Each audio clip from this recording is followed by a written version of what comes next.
Today, of course, is December the 1st, which is International World AIDS Day. So the Candlelight Vigil is part of the celebration but also remembrance in Stoke-on-Trent. So that's why today's happening. Today is about the Candlelight Vigil, today is about remembrance, and today is also about celebrating those that are living.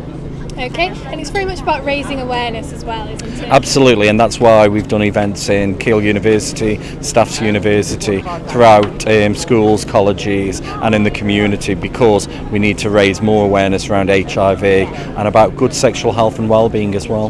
Obviously, like, we've all got the ribbons on today.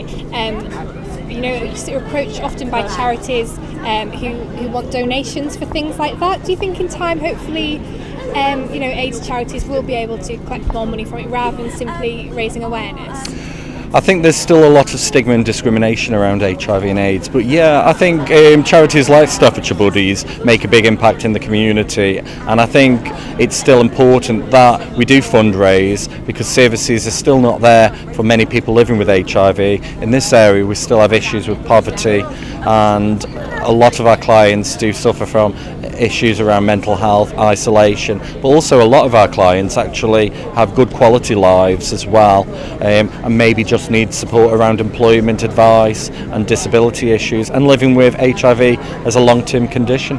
Do you think enough has been done to, erase that stigma surrounding it? I think absolutely more can be done. I think nationally it's still that people don't realise the relevance of HIV, and also that people don't realise how important it is to be tested, to know that their HIV status. We have the fact that 1 in 4 people with HIV don't actually know they've got HIV, and that's a scary statistic. So what we're trying to do is, we think 100,000 people by next year we'll have HIV, and what our job is to raise awareness around HIV, to say early testing, and to be more confident around people's sexual health and well-being. Mm-hmm. Obviously, sexual health shouldn't be a taboo, and it quite often is. Yeah. Do you have any particular views on that?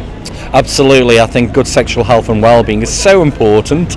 It really needs to be out there, and people need to be less fearful about sex and relationships, and I think that's half the issues that tends to happen, is around that people are frightened around talking about sex and good sexual health and well-being.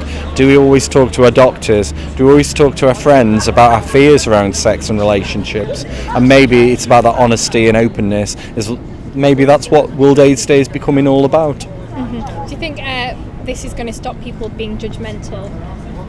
I think it starts the process off. We've been going, HIV and AIDS has really been going for about 30 years in terms of people understanding that there was such a thing as HIV and AIDS. So I think this is only the start again of a new way of thinking around sexual health and well-being, and things are happening in Stoke and Staffordshire around better services, better awareness within schools, but a lot more can be done. Mm-hmm.